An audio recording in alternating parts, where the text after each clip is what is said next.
Hello friends, आज का topic है कोलाइड्स फ्लूइड्स के ऊपर हम लोग बात करने वाले हैं। फ्लूइड्स के बारे में आप लोग जान रहे होंगे कि क्या होता है। आईवी फ्लूइड्स दो तरह का होता है, एक कोलाइड्स फ्लूइड्स होता है, एक होता है क्रिस्टलाइट्स फ्लूइड्स। क्रिस्टलाइट्स के बारे में हम लोग डिटेल में बात कर लिए हैं, जिस तरह से नॉर्मल सलाइन एनएस हो गया, डीएनएस हो गया, आरएल हो गया, तो यह सारा क्या होता है क्रिस्टलाइट्स में होता है। लेकिन कोलाइड्स फ्लूइड्स इससे क्या होता है, अलग होता है। इसमें हम लोग जानने वाले हैं, इसमें दो तरह का क्या होता है कोलाइड सॉल्यूशन होता है। एक होता है नेचुरल, एक होता है सिंथेटिक। यानी नेचुरल जो हम लोग ह्यूमन बॉडी से निकालते हैं, फिर उसको सेपरेट करके फिर ह्यूमन बॉडी में दे देते हैं, उसको बोलते हैं नेचुरल कोलाइड्स सॉल्यूशन बोलते हैं। वही सिंथेटिक क्या होता है, तो सिंथेटिक जो हम लोग बनाते हैं, यानी कि आर्टिफिशियली उसको बना करके केमिकल के थ्रू बनाया तैयार किया जाता है, उसको हम लोग बोलते हैं सिंथेटिक। इसमें आप देख सकते हैं natural types of colloid solutions includes. एक नंबर में ह्यूमन एल्ब्यूमिन के बारे में आप लोग पढ़े होंगे कि ह्यूमन एल्ब्यूमिन जो होता है, जिसको हम लोग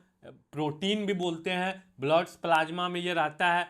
एंड उसी में से क्या होता है फ्रेश फ्रेजन प्लाज्मा होता है, जो कि हम लोग ब्लड से सेपरेट करते हैं। और ह्यूमन एल्ब्यूमिन भी क्या करते हैं, ब्लड से सेपरेट करते हैं। एंड एक होता है ब्लड प्रोडक्ट, यानी कि जो हम खुद ब्लड जो देते हैं कि A positive, B positive, A B positive, O positive, O negative, ये सारा हो गया ब्लड प्रोडक्ट।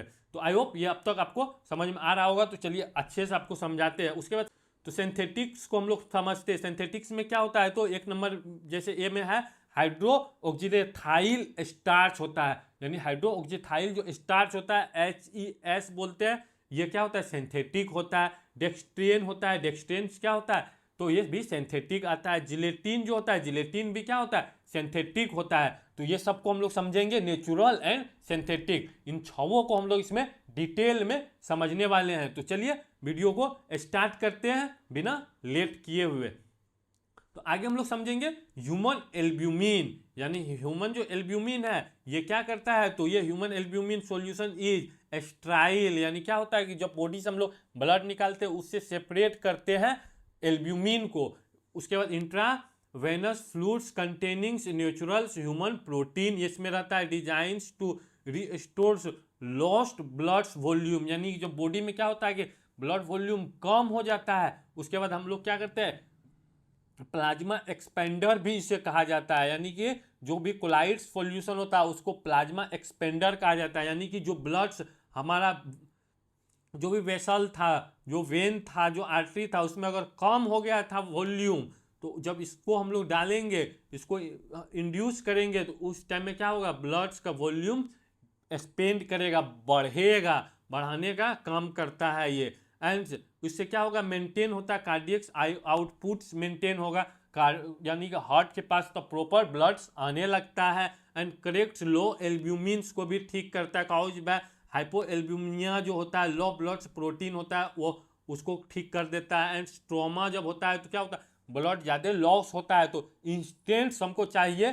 तो उस टाइम में हम लोग क्या करते हैं फ्लूइड्स का यूज करते हैं, जिससे क्या होता है कि हमारा हार्ट के पास हार्ट आउटपुट अपना बहुत अच्छा रख पाता है, बॉडी का हर एक पार्ट्स तक ब्लड पहुंच पाता है। अगर वॉल्यूम कम होता है तो उस टाइम में क्या हो सकता है बॉडी में शॉक आ सकता है। इसीलिए आप लोग देख रहे होंगे अगर ट्रोमेटिक पेशेंट हो जिसमें फ्लूइड्स लॉस हुआ, फ्लूइड लॉस कई तरह से हो सकता है, वह चाहे इंजरी होकर के हो, चाहे डायरिया से हो सकता है, वोमिटिंग से हो सकता है। अगर बॉडी का क्या होता है फ्लूइड्स निकलता है, अगर ब्लीडिंग हो रहा है तो उसमें भी बॉडी फ्लूइड्स लॉस होगा, वॉमिटिंग हो रहा है तो उसमें भी बॉडी फ्लूइड्स लॉस होता है, डायरिया हुआ है, लूज मोशन हुआ है, उसमें भी क्या होता है बॉडी फ्लूइड्स ही लॉस होता है। जब बॉडी से फ्लूइड्स लॉस होने लगेगा तो हमारे हार्ट तक प्रॉपर जो फ्लूइड्स चाहिए, जो प्रॉपर ब्लड चाहिए, ब्लड में क्या होगा कम हो जाएगा, उसका वॉल्यूम कम होगा, तो उस टाइम में शॉक आ सकता है। इसलिए ये इस तरह से करते हैं। जिस तरह से क्रिस्टलाइज्ड फ्लूइड्स आप लोग देख रहे होंगे, क्रिस्टलाइज्ड फ्लूइड्स जो हम लोग देते हैं, जैसे पेशेंट्स कंडीशन खराब रहता है तो उस टाइम में हम लोग यूज करते हैं, तो वह क्या करता है वॉल्यूम बढ़ाता है, मिनिमम टाइम के लिए वह वॉल्यूम बढ़ाता है। लेकिन वही अगर हम लोग कोलाइड्स देते हैं तो वह 2 से 4 घंटा तक क्या करता है वॉल्यूम को एक्सपेंड करके रखता है।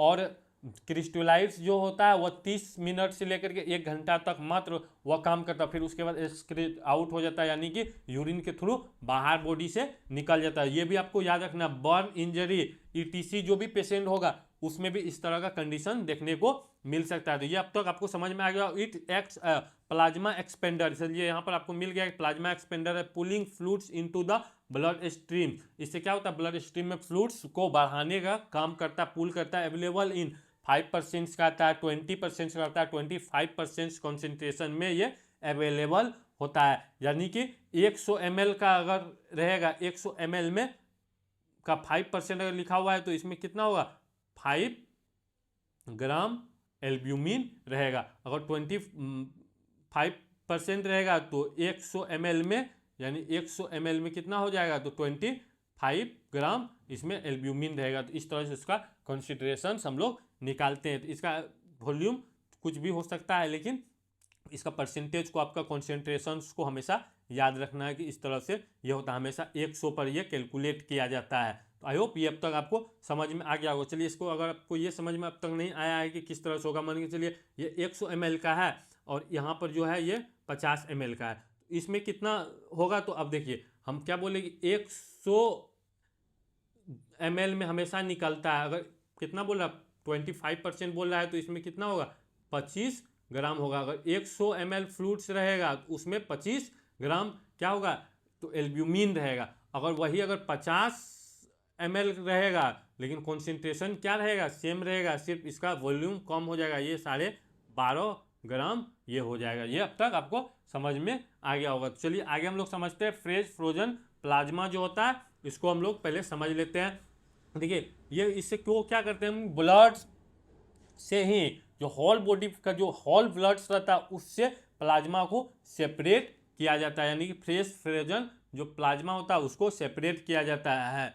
जैसे FFP is the liquid proteins of human blood and separates and frozens at -18 degree Celsius पर इसको क्या करते हैं हम लोग, फ्रोजन रखते हैं, यानी कि सुरक्षित इसको रखते हैं। And colders withings eight hours of donations to preserve clotting factor, यानी ये क्लोटिंग फैक्टर्स में भी काम करता है। इट्स रिक्वायर्स ABO कॉम्पिटिबिलिटी, यानी कि जो हम लोग ब्लड ग्रुपिंग जो करते हैं इसमें जरूरी है, रिक्वायरमेंट रहता है ब्लड ग्रुपिंग कि इसमें ब्लड ग्रुपिंग बहुत ज़रूरी होता है।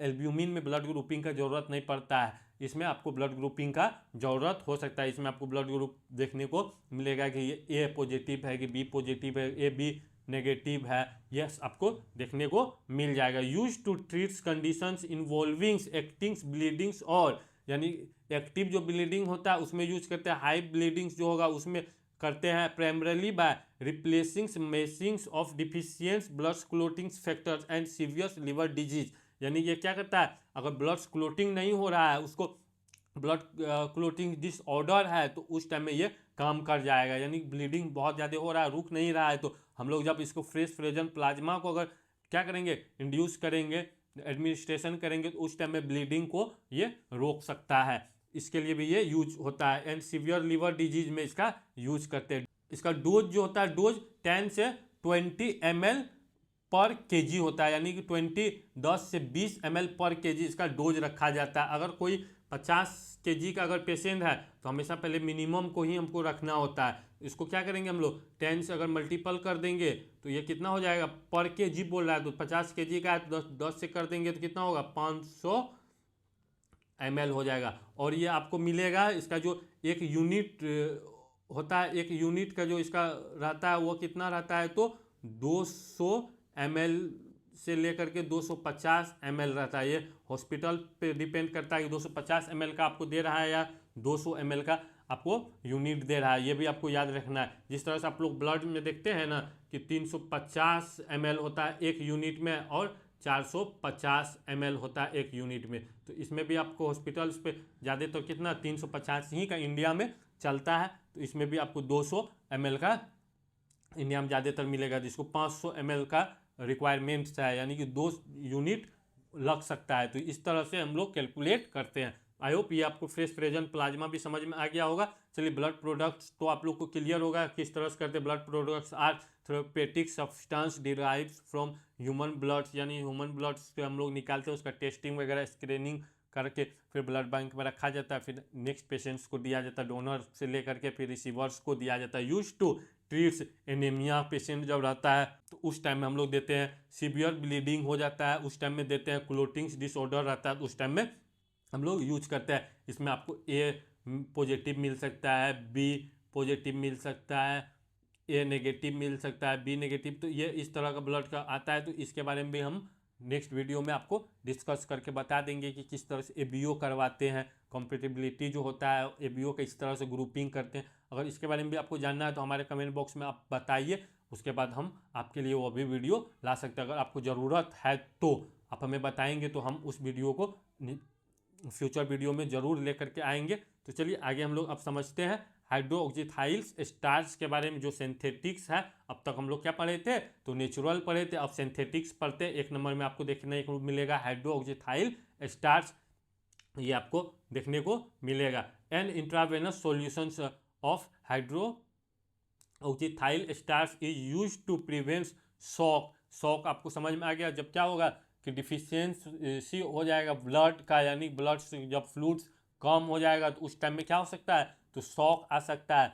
शॉक का हार्ट प्रॉपर वहाँ से क्या करेगा, पंपिंग नहीं कर पाएगा, उसके पास इनफ ब्लड ही नहीं रहेगा तो वो कैसे पंप करेगा, तो शॉक आ सकता है। उसको प्रिवेंट करने के लिए हम लोग यूज करते हैं फ्लोविंग सीवियर ब्लड लॉस जब हो जाता है काउज में। इसका कोजेज क्या हो सकता है, तो ट्रॉमा हो सकता है, सर्जरी हो सकता है, अदर कोई प्रॉब्लम भी इसमें हो सकता है। एंड इसका डोज जो होता है 20 ml पर केजी होता है, यानी 20 ml पर केजी इसका डोजिंग आप कर सकते हैं।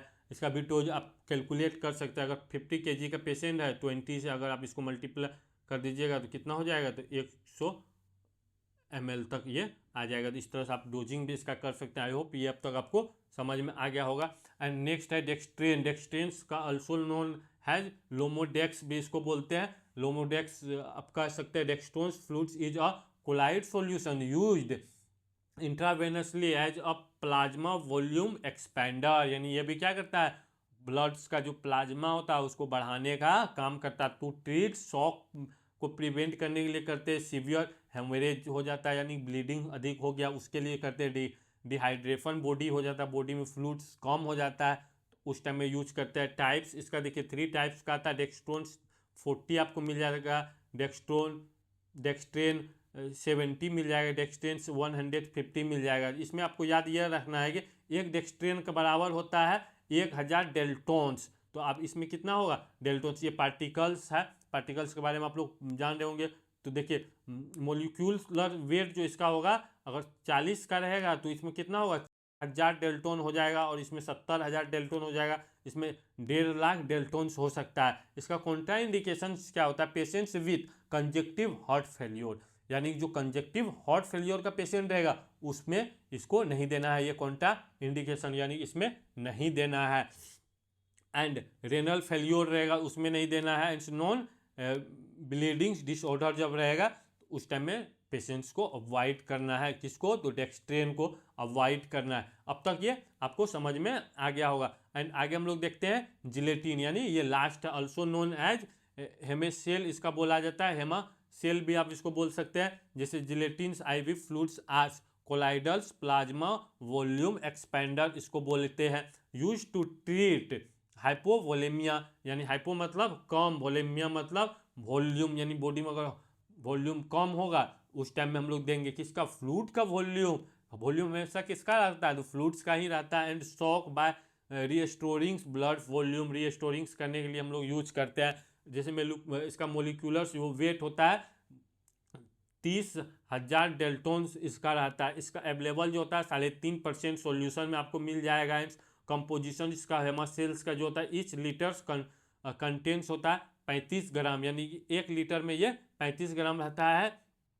तो 100 ml में कितना रहेगा, तो 3.5 ग्राम रहेगा, इसीलिए इसको 3.5% बोला गया है। ये भी आपको ये कैलकुलेशन समझ में आ गया होगा। इसका सोडियम जो रहेगा 145 मिली इक्विवेलेंस रहता है। क्लोरीन आपको मिल जाता है, पोटेशियम मिल जाता है, कैल्शियम मिल सकता है। तो ये आप अपना नोट्स में इसे लिख सकते हैं। तो ये वीडियो आपको कैसा लगा ये हमारे कमेंट बॉक्स में आप ज़रूर बताइएगा। एंड अगर इसका PDF लेना चाहते हैं तो हमारे टेलीग्राम से जुड़ करके आप PDF ले सकते हैं। अगर हमारे चैनल पे आप नए आए हैं तो हमारे चैनल को एक बार विजिट जरूर कीजिएगा।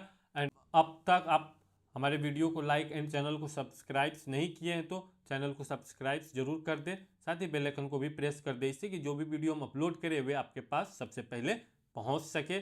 तब तक पढ़ते रहे, प्रैक्टिस करते रहे। Thank you for watching.